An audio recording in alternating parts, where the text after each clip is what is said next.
नमस्कार मंडळी. तसं बघायला गेलं तर ब्लॉग टाकायला मला जरा उशीरच होत आहे. हा ब्लॉग खूप आधीचा आहे, तर सॉरी बरं का याबद्दल, कारण जरा गडबडीत आणि खूप गडबड असल्यामुळे आणि बाहेर जात असल्यामुळे एडिटिंगला टाईम भेटत नाही. तर चला मस्त देवपूजा वगैरे करून घेतली आणि मस्त दुपारी आवरलं. संध्याकाळी बालदिन होता खरं तर आज, आणि त्यानंतर पिल्लांना कुठे घेऊन जायचं, तर आमच्या लोणावळ्यामध्येच मस्त मेला भरलेला आहे, तिथं घेऊन गेले आणि खूप सारा एन्जॉय केला आहे आम्ही. इथे माझ्या पिल्लांचा मोठा ब्लॉग पण आलेला आहे, तुम्ही जाऊन नक्कीच बघा आपल्या यूट्यूब चॅनलवरती. पिल्लांचा एन्जॉय हाच माझा एन्जॉय. इतके सारे मजाक मस्ती एंट्री केल्या इतके पळत सुटले की कुठला गेम खेळणं. माझे तर डोळेच झाकले की तू या सगळ्या वस्तूंपासून लांब राहा, म्हणजे गळ्यातलं वगैरे ह्या गोष्टींपासून तू फक्त आमच्यासोबत खेळ. म्हटलं ठीक आहे. पिल्लं खेळत होती, आम्ही आमच्या गप्पा करत निघालो. तिथून पुढे हॉटेलला जायचा प्लॅन ठरला. तिथे पण खेळणं अपुरे पडले त्यांना. जेवण वगैरे केलं तरी पण मस्त असं जेवण केलं, तरीसुद्धा जेवण झाल्यावर खेळत होते.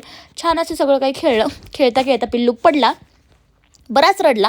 त्यानंतर निघालो घरी. घरी निघता निघता यांचा फोन हरवला आणि वेटरने माझ्याकडे आणून दिला. यांना काही मी सांगितलंच नाही, नंतर सापडलाच. आणि त्यानंतर मस्त झोक्यावर थोडंसं निवांत क्षण घेतले आणि निघालो घरी. तर असा काहीसा दिवस संपवला. तर भेटूयात आपण उद्याच्या ब्लॉगमध्ये.